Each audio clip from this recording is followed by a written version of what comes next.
This is In Conversation, the podcast of Banyen Books and Sound. And I'm Farah, and I'm delighted and honored to be here with Caroline Myss. She is an expert in the field of human consciousness and mysticism. And her books, including Anatomy of a Spirit and Sacred Contracts, have inspired so many across the world.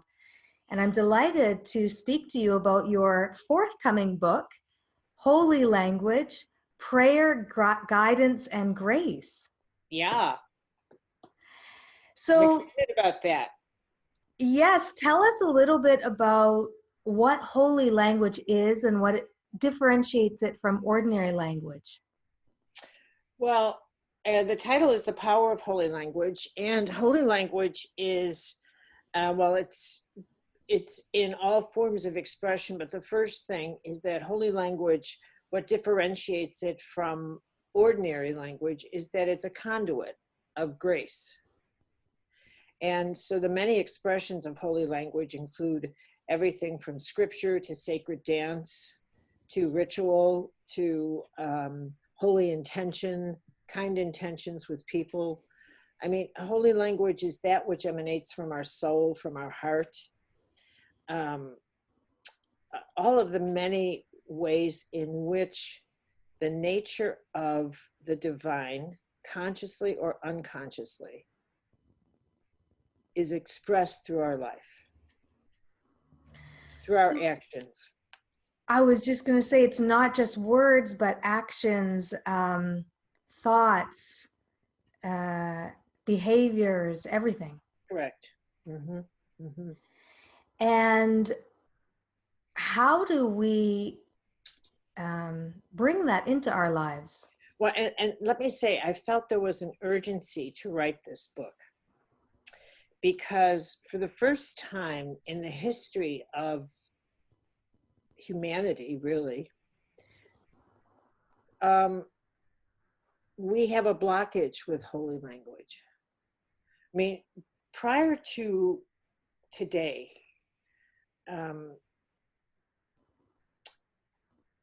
we have a way of being hesitant about holy language. We have a way of blocking it as a flow through us. We have a way of saying, well, I'm not sure I believe in God, or the word God bothers me, or this happens in all kinds of ways.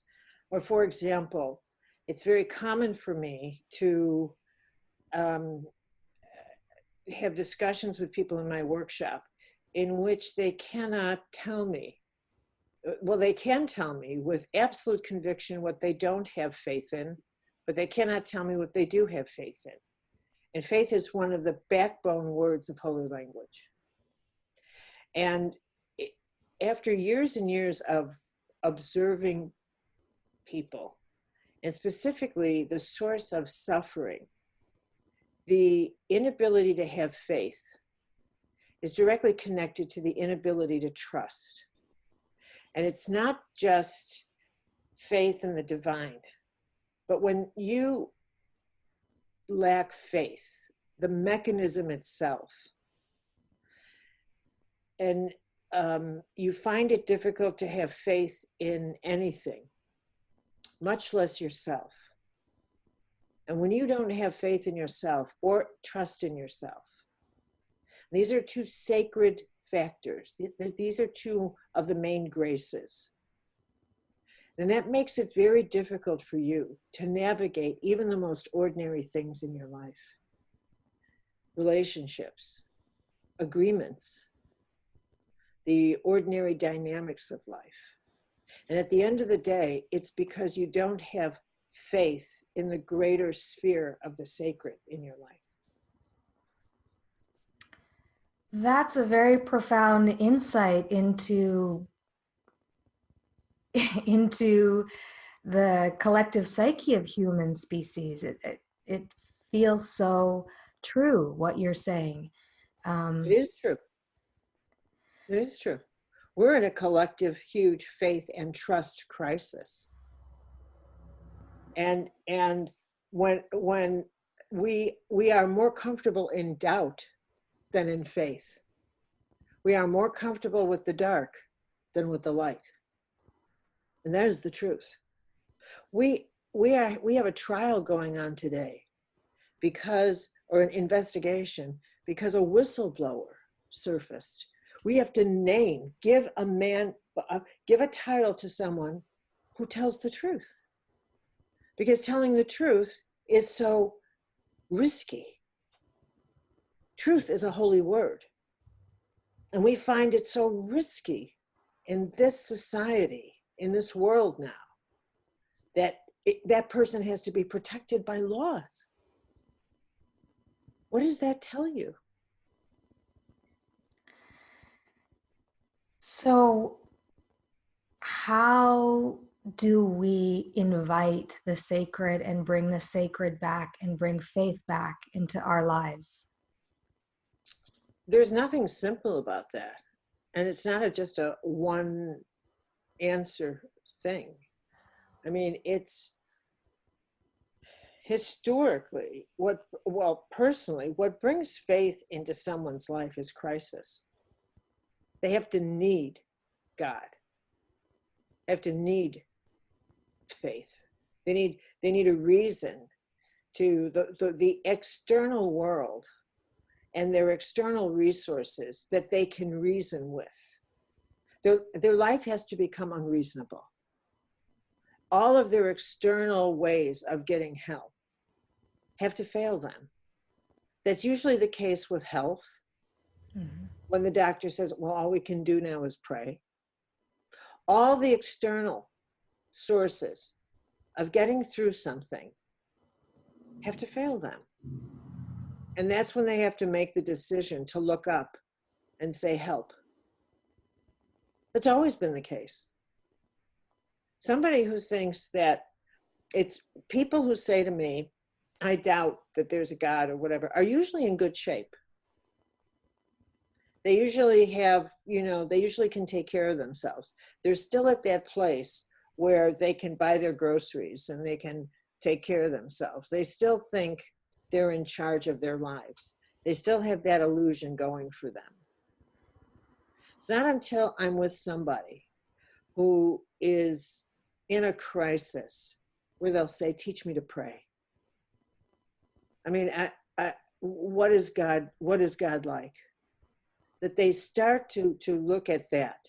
Now, I'm not saying that there aren't people on a spiritual path who are not in crisis. Let me be very clear here.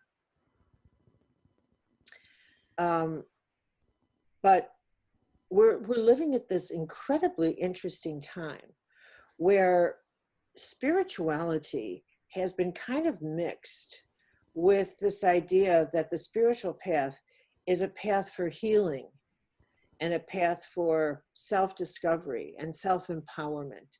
So it's kind of been mixed with this hybrid that it's about finding out what makes you special.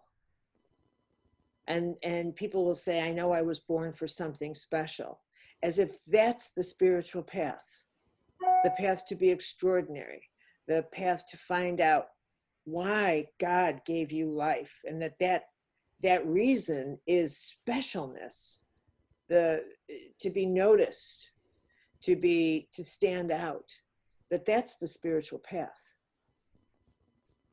And that's got nothing to do. It's quite the opposite. So obviously, obviously that begs the question, what is a spiritual life and what is a spiritual path? And how can one walk that path, understanding what it really means to live a spiritual life? Well, you have to really return to the teachings of the great masters. And none of them will tell you that the spiritual path is a path of specialness. They'll never tell you that. What do they tell you? What do they tell you?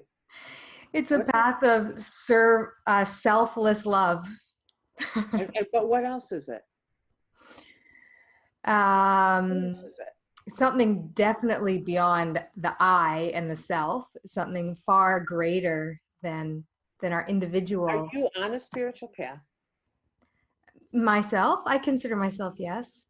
It's a path of truth. It's a path of self-knowledge and self-discovery. It's a path of what is real. What is illusion in me? What is illusion in me? What is the truth? What are my motives? What drives me? Why can't I be more loving? What's really going on here? Why am I not more integrous? How can I become more integrous? What are the illusions in my life? Why do my cravings drive me? That's the spiritual path.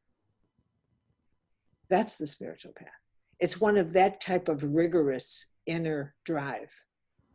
Instead of when people say, well, I'm trying to forgive, that's not ever the truth. It means they should say to me, I dwell on vengeance and I need to get that out of me. A spiritual path is when someone says, I need to deal with the truth that I am controlled by the fear of being humiliated. And because of that, I cannot follow guidance because I am more concerned with what people will think of me than of listening to my interior voice. That's the spiritual path.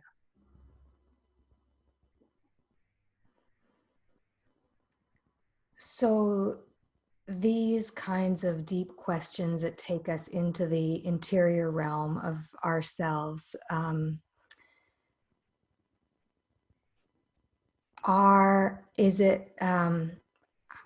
how do you, what are you, Have I rattled you somehow? well, what I'd like to know is, it seems that grace is an inevitable part of connection to the sacred and walking that path of inquiring into our inner realm. So, can you speak a little bit about grace? I can speak a lot about grace. Grace is a mystical substance. It's a mystical substance.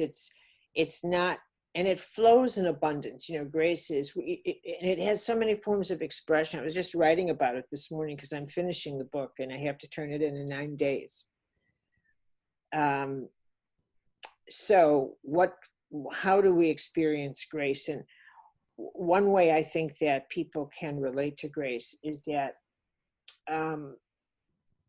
everybody has been in confrontations with people in which it gets heated and they start saying things and the ego takes over, and the reason they're in these disagreements gets eclipsed by the desire to win and to get the other person to validate their hurt feelings. And so they start saying things, and then there's always the moment where they start throwing out wounds that are historic. You know, well, you always did this and blah, blah, blah, blah. And then comes the big wound that you have up your sleeve that you think, then I'm going to say this. And everyone can relate to hearing that voice that says, you be careful here. Because if you say that, there's no going back. That's how grace comes in. Grace is that warning that says, you behave yourself. Because you won't say that to yourself. Because you're hell-bent on winning. So grace is the part that comes in and says, stop it. You behave yourself. It's the force that makes you storm out the door and then say later, I was so glad I did. Grace is that force that comes in like a visitation when you are in so much despair and you think, I'll never get through this, only to suddenly feel, I will. You don't know how. You don't know in which way. But then comes that tiny little powerful thought deep in your gut. It's not in your mind, it's in your gut. If you really feel it, that says, you're going to get through this. Just hang in. And suddenly you think, I'll get through this. You don't even know why. And you don't even realize in the moment that I didn't tell myself this. Something else told me this. But later you realize, I had the funniest thought, and I just knew I'd make it through. And very rarely do people say, I had this grace download, but they did. That's how it works. When I listen to you speak about grace, it makes me think about the connection with intuition. How are they different? Or are they? Well, intuition is the delivery system. It's divine organics. Think of it that way. It's the way we hear it. It's divine organics. But there's, intuition is like a layer cake. There's layers of intuition. We're born wired. You have gut intuition that you don't even have to think about. The thing that says, don't eat this, it doesn't look good. This doesn't look good to me. And you can't see the interior, but you just think, this doesn't look good. Or you can be driving and think, I'm just going to turn this way. You don't know why, but you did. And it saved you from an accident. And you'll never know that. So your gut intuition is an operating system that's just as effective for criminals as it is for you. The criminal that has the instinct of this person is just a setup for me. That intuition is as accurate for them. It's gut level animal instinct that can sniff out. That's how a drug addict can go to a town and smell a mutual drug addict for drugs within a half hour. But then that next level of intuition is more conscious. It's that part where you are engaging that voice. You're actively engaging your intuitive voice. Where you're refining it. Where you're asking that intuitive voice, what should I do here? What are my feelings here? And that's where you engage growth. And you start, is this the right thing to do? Is this the wrong? You're engaging your conscience, the metronome in you that is wired from birth. It says, this is right, this is wrong, this is good, this is not. That's a metronome a lot of people have turned off. Mm-hmm. A lot of people have turned that off. And that's a problem. And that's where holy language has fallen off the rails for them. So our disconnect with our conscience is one of the reasons we've lost that connection with a greater power. Absolutely. And people have gone straight to the word consciousness, which means nothing. What does it mean? What does that word mean? It means nothing. For some people, it means that they recycle garbage. Oh, I throw my bottles in this bag and I throw it in this. Or it means that they only eat organic. And that's what makes them conscious. Really? But they're also completely disconnected from a sense of, oh, I don't watch the news because it's so bad for me. When in fact, they're disconnected from the truth that all life breathes together, that we're all in this situation together. That just because you don't watch the news, you're not disconnected from the collective. That what I do to one, I do to all. What's done out there is in fact filtering into me. I'm part of this collective. If I don't pray for the collective, I'm dropping the ball on my spiritual practice.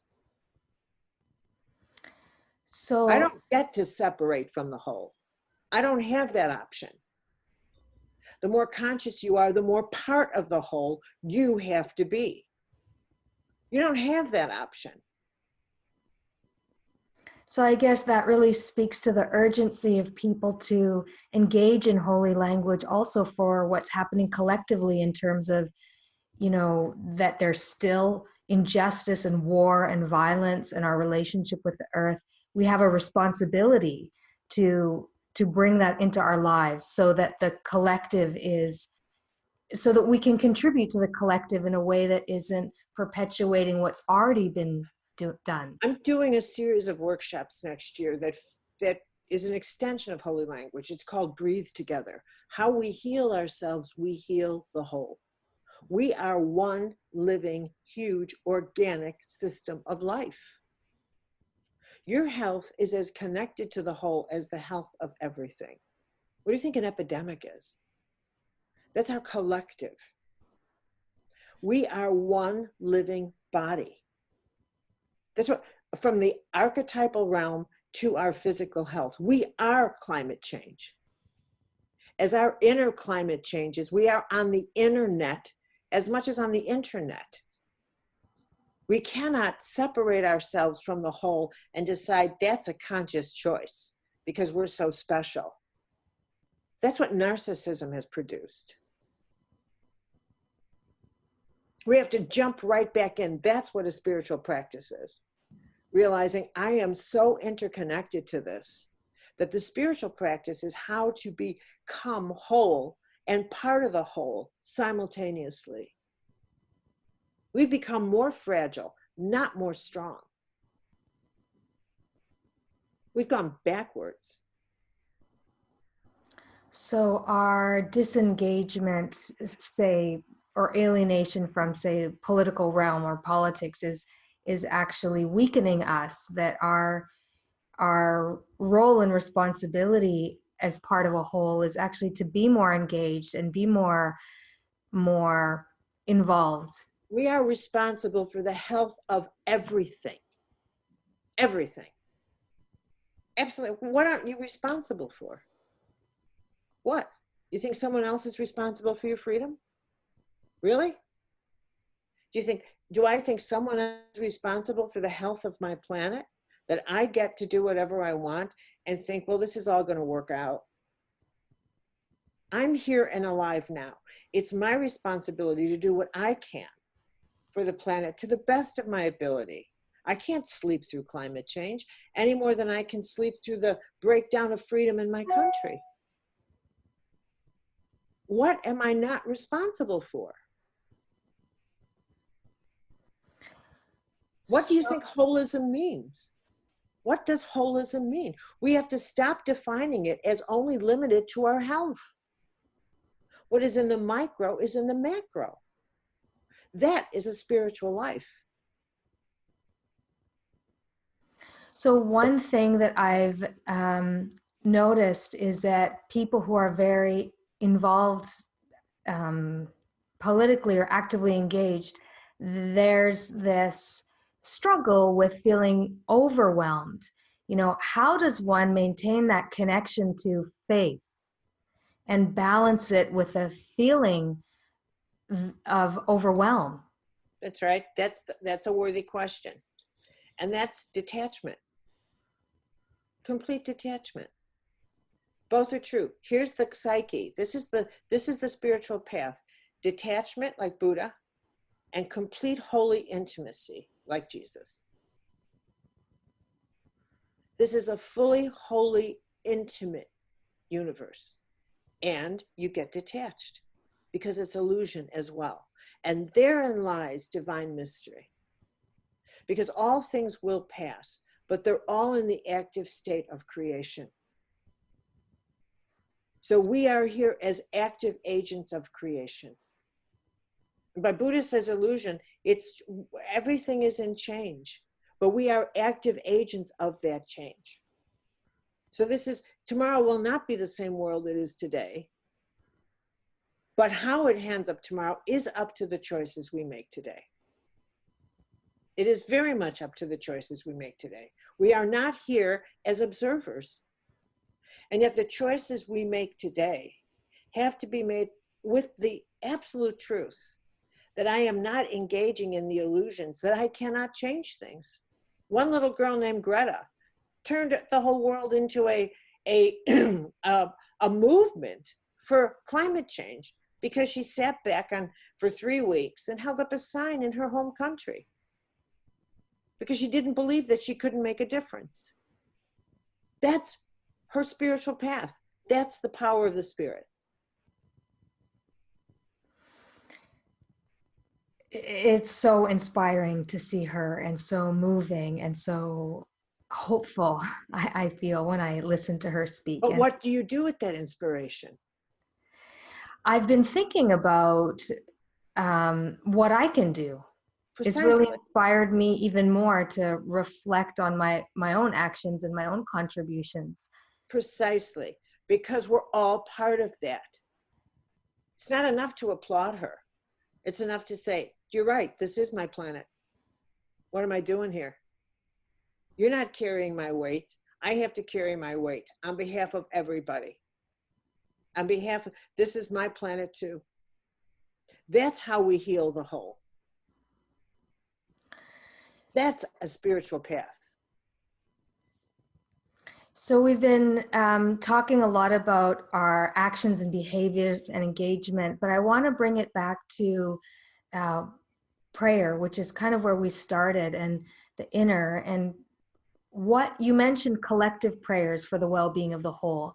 Can you speak a little bit more and give some examples of the kinds of prayers that you think are really useful right now? There's no such thing as an unuseful prayer. You know, how I pray is I just talk to God. Wait a minute. Let me see. I got a bunch of prayers here that I wrote for my book. Let me see.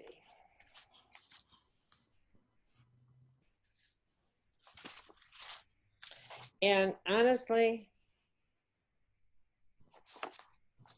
they go like this. It's as simple as this.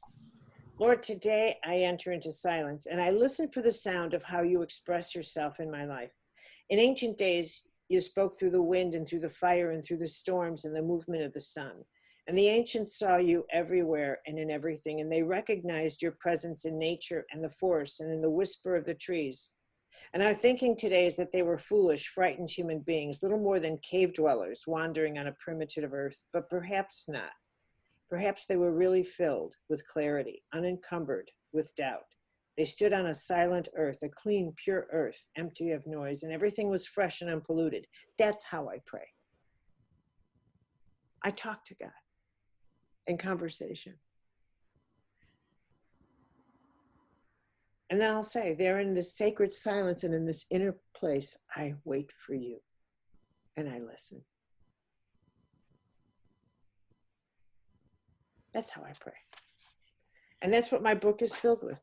These types of times of listening, of thoughtful perspective, of dialogue with God.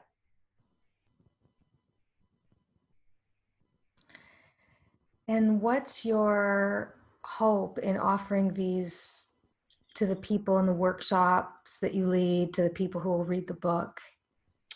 I think it's time that the idea that there's an off-planet God that looks like a man ends. There is no God that looks like us. The era of the half God, half man image is over with. There is no God that fits into a religion. God does not have a religion. We can have one, but God does not have one. You want a religion? Have a religion. But there is no God that has a religion. There is only the divine. And the divine expresses itself in laws, the laws of the universe. Law has no religion. This universe operates on laws. Laws are consistent. They favor no one. Your body operates on laws. The orbits, the planets, mathematics. And that sounds so impersonal, but it's not.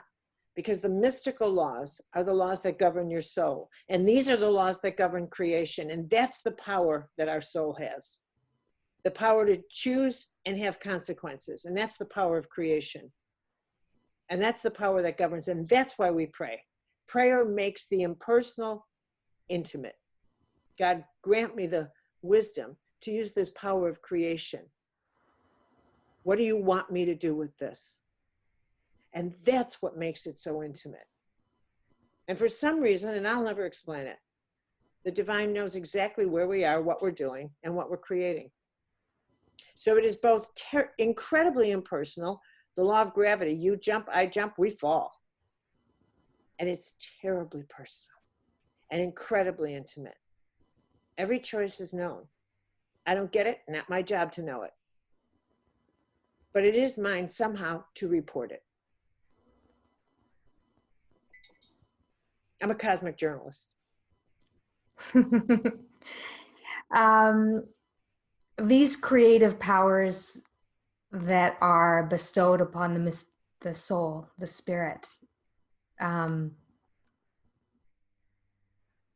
how do you use them in, when you wake up? What are the things that you can share with us that are an expression of You know what? You begin your day and say, how do you want me to use this day? What do you want me to do? How do you want me to use this day? Bless this day and all that I do. And then start your day out.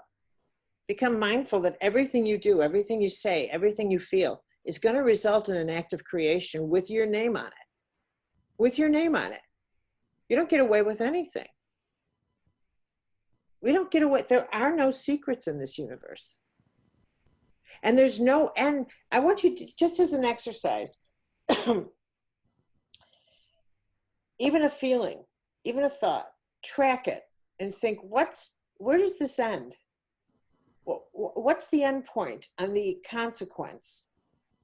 If I have this thought and I believe it, what does it lead to? What's the next thought? And what's the next thought that it will create? What will it inspire me to do? Well, what will it get? Nothing ever stops.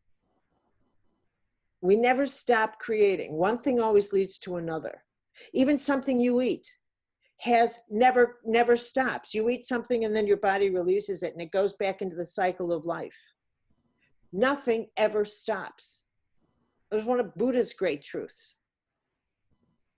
It is so awesome that that's what the mystics meant when they finally said, and this is true surrender. I am surrendering this power of creation to you. Bill Wilson in Alcoholics Anonymous, that act of surrender has been associated with, oh my God, I surrender because I'm such a failure. But the true act of surrender is, oh my God, I have so much power. You know what? I surrender this back to you because I don't want to blow it. So I put myself fully in your charge. You tell me what you want me to do. Now that's surrender. That is such a beautiful, humbling, awe-inspiring thing that you just shared. Thy will be done. Thy will be done. Thy will be done. And then you live this life and think, I either am going to grace this moment or I'm not. Why would I not grace this moment? Why would I not support this person? What's a spiritual practice? You ask yourself, why could I not be nice to this person? Why could I not empower this person? One of the most difficult things for people to do is to empower someone, is to say, do this. It's great for you. Love them endlessly. Big, huge, not little. I see people, their greatest suffering is that they hold back love. It's not that they aren't loved. It's that they love in small doses. Like if I love too much, I might empower them. You're damn right you're going to empower them. And what are you afraid of? That they'll leave you. Well, what if they do? What if they do? Your great suffering is that you are squeezing your heart into a small box. But what if my heart breaks? Well, what if it does? Let it break wide open. And then your prayer is, fill this big space I just discovered. Who ever prays to mend a broken heart? What kind of prayer is that? It's, wow, look at all this space I didn't know. Of course it's going to hurt to break it open because you've been sitting on it for so long. Look at what people think. Who would hold back love? Now that's pain. Mm-hmm. I've been thinking a lot about opposites and just how immature our understanding of opposites. And I think about in context of what we started this interview with when you said, usually what brings people to faith is crisis.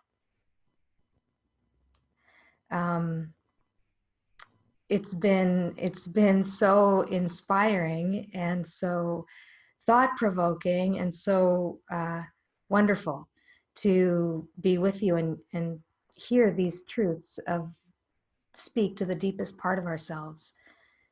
Um, is there a prayer that you'd like to leave us with that you can share with the people who might be watching or listening? You know what I would tell everybody instead of that? I mean, I shared a little bit of a prayer with you, but I would tell everybody, just pray like you're crazy. Pray like God's got your backside. Pray like every day is filled with hidden miracles. Pray not to have a different life, but to love the life you have. Stop wanting your life to be other than the life you have. Just for once say, you know what? Thank you for this life. And if you're going through difficult times or dark times, hard times, you have to trust that God is law. And the law is spring always comes after the winter. Joy will return. It will bang on your door. It will bang on your door to come in because that's the law. Well, that's a beautiful note for us to end on is this gratitude for our lives and for the laws that govern this universe and the That's laws. the nature of God. Know the nature of God. Know the nature of God. This is the nature of God. You don't need a bunch of candles. You need faith and know the nature of God. That's why I wrote this book. Well, I have no doubt it will be a powerful book to read, and I have no doubt that it will inspire many, as many of your books have. It's been really an honor to share space with you over the miracles of the internet and be with you in person to be personally inspired. Thank you so much. My pleasure. Bye.